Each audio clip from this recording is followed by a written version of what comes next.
From the creators of the popular science show with millions of YouTube subscribers comes the Minute Earth podcast. Every episode of the show dives deep into a science question you might not even know you had. But once you hear the answer, you'll want to share it with everyone you know. Why do rivers curve? Why did the T-Rex have such tiny arms? And why do so many more kids need glasses now than they used to? Spoiler alert, it isn't screen time.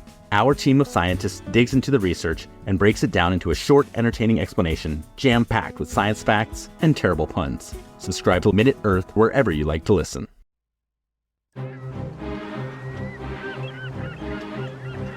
Hello, this is Matt from the Explorers Podcast. I want to invite you to join me on the voyages and journeys of the most famous explorers in the history of the world. These are the thrilling and captivating stories of Magellan, Shackleton, Lewis and Clark, and so many other famous and not so famous adventurers from throughout history. Go to explorerspodcast.com or just look us up on your podcast app. That's the Explorers Podcast. Hey everyone, Ray here. Many of you are familiar with the incredible story of the Dunkirk civilian mobilization during World War II, but there's another remarkable story of a civilian-led maritime operation where Denmark ferried thousands of their Jewish citizens to safety in a mass-scale rescue right under the noses of the Nazis. From award-winning author Tim Brady, A Light in the Northern Sea, Denmark's incredible rescue of their Jewish citizens during World War II, meticulously explores this nationwide resistance movement that reads like a thriller. Denmark's nearly 8,000 Jews survived, but it wasn't a miracle. It was the combined achievement of a nation refusing to stand by, using clever subterfuge and increasingly daring acts of sabotage. Among the rescued was Niels Bohr, the world-famous nuclear physicist who went on to help Oppenheimer build the bomb at Los Alamos.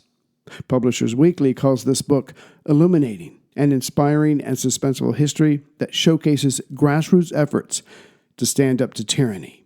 A Light in the Northern Sea from Kensington Books is available everywhere books are sold, and you can learn more at tim-brady.com.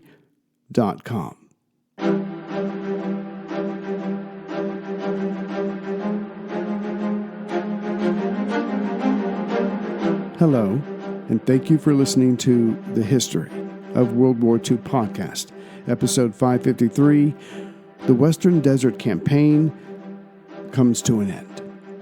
Last time, Monty's main attack got underway at 9:15 p.m. on November 1st, 1942, or rather, this main attack, as earlier attempts, starting back on October 23rd, had not gone to plan. But even these failed attempts had worked in the Allies' favor, as it allowed Monty to confuse Rommel with numerous assaults once the 8th Army commander gave up on his first idea. And now, at 7:15 a.m. on November 2nd, not only was Rommel low on fuel, ammunition, and food, but all of his men were committed to someplace along the battle line, and currently, 3 British tank battalions and 2 infantry brigades were advancing along a narrow front. True, dozens of British tanks had been lost so far, but Rommel's anti-tank guns, the Afrika Korps' saving grace, were also being reduced. As we saw last time, the 1st Tank Battalion, the 3rd Hussars, was mauled that morning. So the middle battalion, the Royal Wiltshire Yeomanry, moved up to take the Hussars' place. Luckily for them, lingering darkness allowed them to get in close. But as it became brighter, that proximity turned against them. Just as this British Tank Battalion was about to deliver a kill to the leading enemy units, the panzers of the 21st Division rushed up and started firing. The situation very quickly became less certain. The panzer shells came in fast. Some missed, smacking the sand. Others were true, tearing into the Crusader tanks. South of this fighting, the 3rd and final Tank Battalion, the Warwickshire Yeomanry, with their Lee, Grant, and Sherman tanks, advanced on the Rommel track close to the coast, but soon realized they had gone too far west. Now out in front, alone, they were exposed. To wit, German anti-tank guns and panzers started picking them off. The British crews laid down smoke, but the wind soon made that disappear. When the smoke cleared, the British tanks were now facing a semicircle of German panzers and anti-tank guns. The Germans, used the intervening moments to call in reinforcements. British tanks started taking fire. The colonel came on the radio and said, "For God's sakes, get those bloody guns before they get the lot of us." Like the 3rd Hussars, their numbers were quickly, significantly reduced. In fact, by the time the Warwickshire started to move north to join the Royal Wiltshires in the middle, they only had 7 tanks left. Soon the 2nd Armored Brigade arrived on the scene, but they had suffered much just to get to this particular point. Proving this, by the time the 2nd Armored pulled back that evening, they had lost 31 officers and 198 other ranks, along with 70 of their 94 tanks that they had come with. The 1st Armored then started to arrive in greater numbers. Keeping in mind that this attack's front started just south of Point 29, at least 2 miles from the coast, the 2nd Armored Brigade was now positioned almost 2 miles northwest of Tel El Akakir, itself about 5 miles or 8 kilometers due south of Sidi Abd el Rahman, so access territory had been taken. This left the 8th Armored Brigade to approach Tel El Akakir itself and the 7th Motor Brigade to place themselves in between them. Thus, the battle line's center belonged to the British, though at a high price. But wanting to keep pushing on the Axis front, the 8th Armored at Tel El Akakir, so on the British left, was ordered to move north-northwest to a position just south of the 2nd Armored, thus bringing these forces together, but while hopefully still pushing the enemy back. Yet this move backfired on the British. Having 2 armored brigades that much closer to each other, the Germans were able to fire on both brigades at the same time. British tanks started taking hits at a furious pace. Rommel, not wanting his front to collapse, as he was suffering losses as well, ordered his panzers to stand firm. Thus, a battle of attrition was forming. And then it got worse for all concerned. At 12:40 p.m., Rommel had all available panzers counterattack. This led to the greatest tank battle of El Alamein. Before 1:15 p.m., so just under 30 minutes later, the 15th Panzer reported destroying over 60 enemy tanks, which was probably an exaggeration, but clearly the British had by this time lost dozens of additional tanks. Of course, fighting like this was a two-way street. At the same time, the 21st Panzer was itself pared down to 5 tanks, and its regimental commander was dead. The fighting continued. The Germans kept attacking, or at least damaging more Allied tanks, many of which would be repaired later. But as the two sides continued to clash, the Germans were in the middle of a Pyrrhic victory. In fact, that afternoon, it would be the attacking and supposedly victorious Germans that would start to pull back. The question of how many losses would or could Monty stomach had just been answered. As the sun set that November 2nd, the 15th Panzer Division was down to 9 tanks and 6 50mm anti-tank guns. The 21st Panzer was down to 20 Panzer III and 4 tanks, and one of its infantry divisions was only a fraction of itself. Thus, Rommel needed his artillery to do the lion's share of keeping the enemy at bay.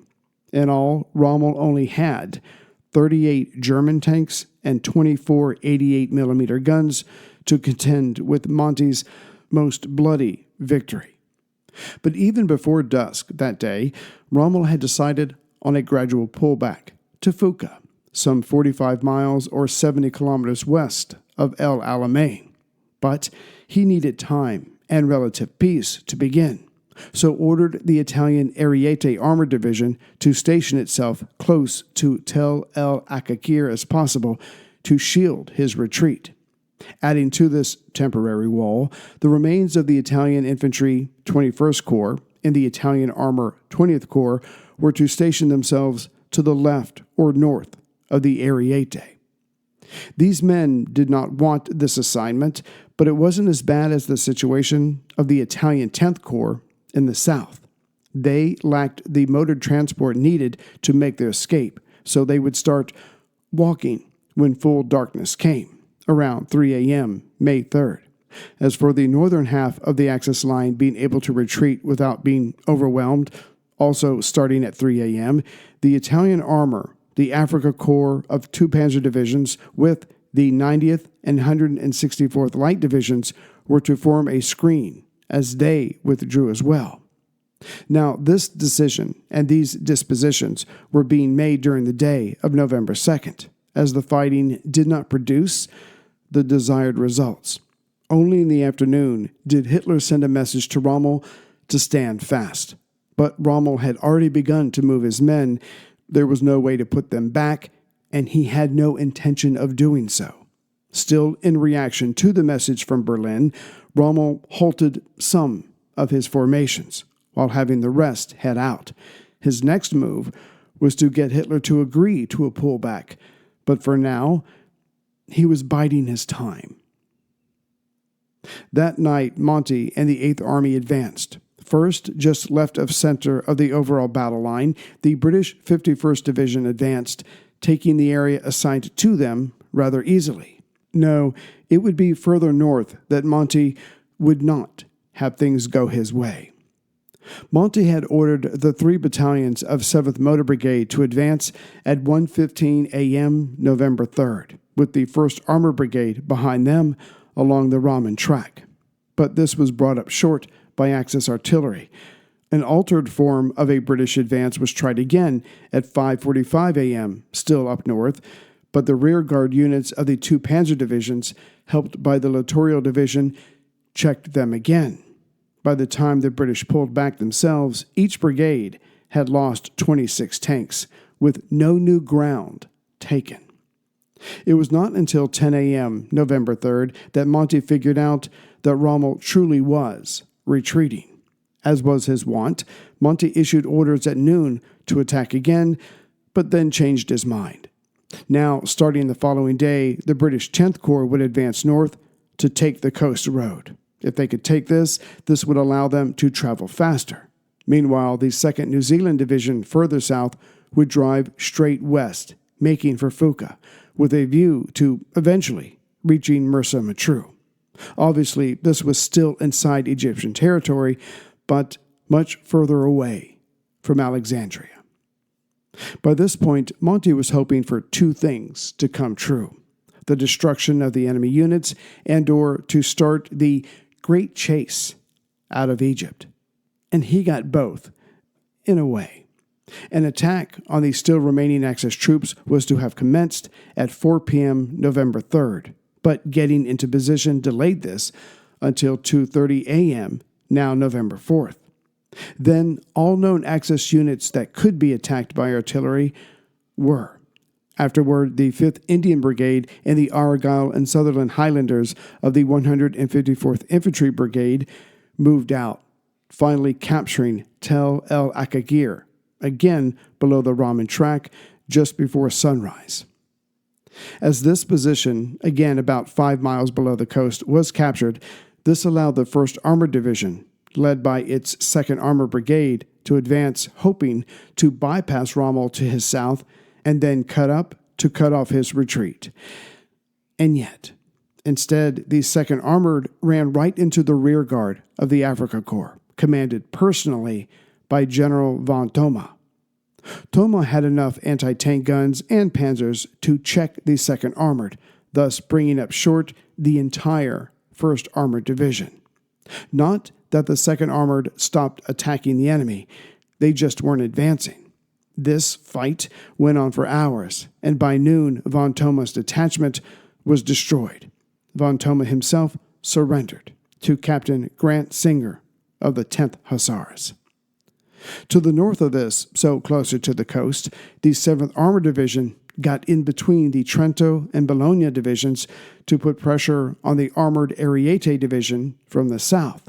And by 3:30 p.m. that day, other Allied forces came at the Ariete from the north, being able now to encircle it.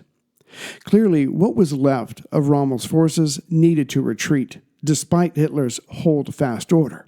So Rommel and Field Marshal Albert Kesselring, the Air Force commander in the Mediterranean, worked together and overall ignored Hitler.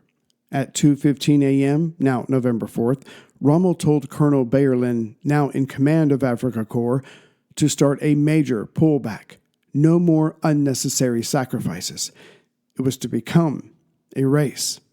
And just after this order was given, at 2:45 a.m., Rommel was told of the Arietes' destruction, which meant there was no stopping the Allies from reaching any part of the coast road in that area.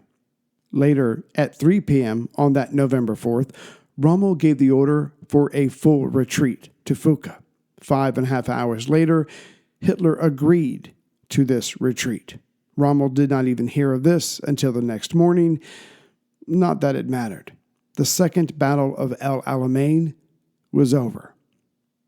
As 8th Army gave chase to the remnants of Afrika Korps, it also had to contend with 30,000 Axis prisoners, 7,802 German and 22,071 Italian POWs. A good job to have. Meanwhile, 8th Army casualties were 2,350 men killed in action, 2,260 missing, and 8,950 wounded.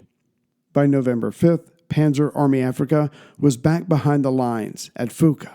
Giving chase was the 1st Armored Division, followed by the 2nd New Zealand Division. But having reached Fuka themselves, these forces, and others, like the 7th and 10th Armored, gave battle that very night. And being so weak, the 15th and 21st Panzers were unable to stop the Allies from breaking down their defenses. To wit, Rommel ordered another withdrawal to Mersa Matruh, another 40 miles or 65 kilometers west. Now November 7th, Rommel's men were setting up at Mersa Matruh when an order from Mussolini reached Rommel. It read, "There will be no retreating beyond the Egyptian border," which was about 90 miles or 144 kilometers further west. But having defied Hitler, Rommel didn't think twice before ignoring Il Duce. Still, Rommel said it nicely and blamed a lack of fighting units. Il Duce gave up and gave Rommel free rein, which is when 8th Army ran out of fuel. Which is ironic, as Monty had wanted to push Afrika Korps further away, if not destroyed outright, but he did not have enough petrol to keep following the enemy. So during the night of November 8th, Rommel and his slipped away. At first, Rommel stopped at Sidi Barrani, another 70 miles or 112 kilometers west. But when the 1st Armor showed up at their door, having received enough fuel for this, Rommel took to his heels once again, now heading for Salem, just inside Egyptian territory. The chase continued. On November 11th, 8th Army, again flush with fuel, caught up to Rommel at Salem and Halfaya Pass, taking more Italian prisoners. Rommel took flight again, now reaching Bardia, halfway between Sidi Barrani and Tobruk. As the Cyrenaican Bulge was being come upon, Rommel would keep going, now that he had received more fuel. Of course, 8th Army was trying to prevent this, but Rommel would not let his men stop, who clearly were motivated not to. On November 13th, Tobruk was taken, for the last time, by the 7th Armored Division.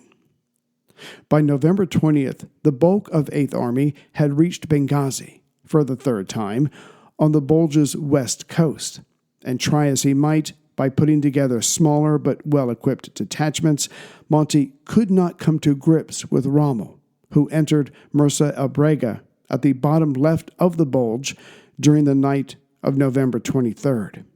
The irony here, though it worked out well enough for the Allies, was that, at this point, 8th Army was at the end of a very long tether, running low on everything, using well-worn equipment. In other words, perfectly set up for a counterattack. And Rommel would have done just that if he had more men, guns, tanks, and fuel. But he did not. The Allied units operating out of Malta and Egypt proper made sure of that. But seeing his potential weakness, Monty himself stopped to rebuild his supplies.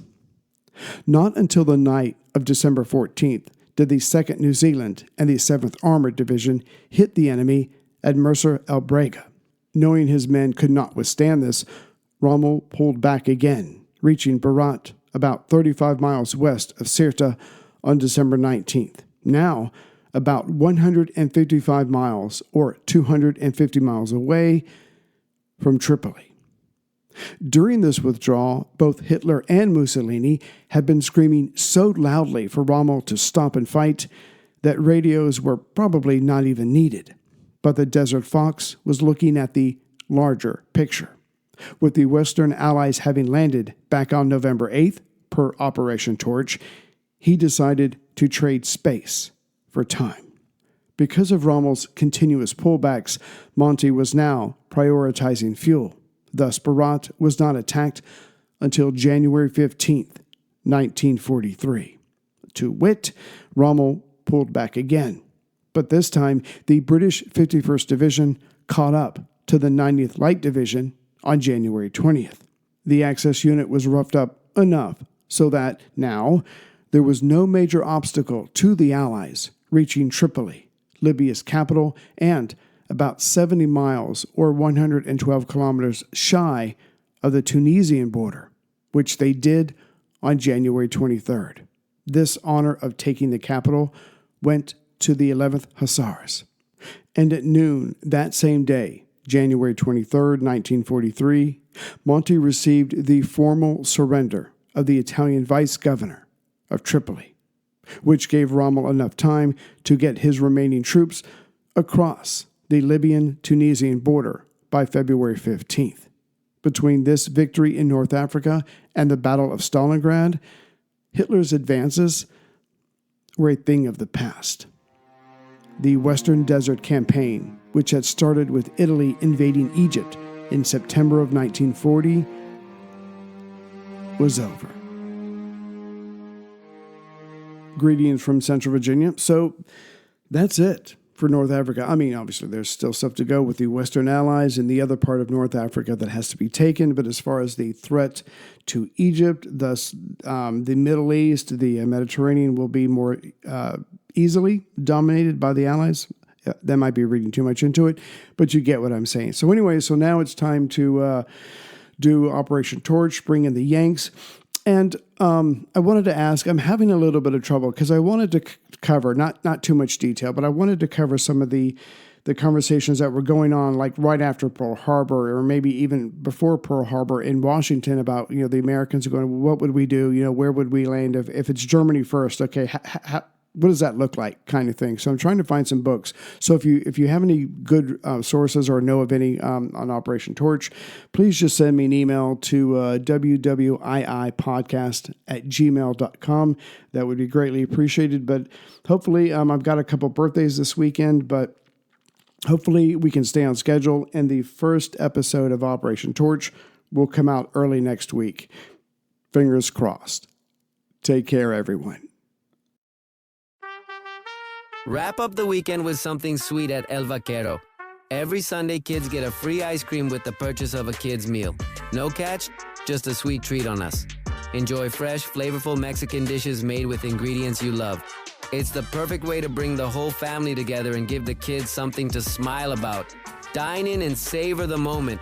Only at El Vaquero, where family, flavor, and fun come together.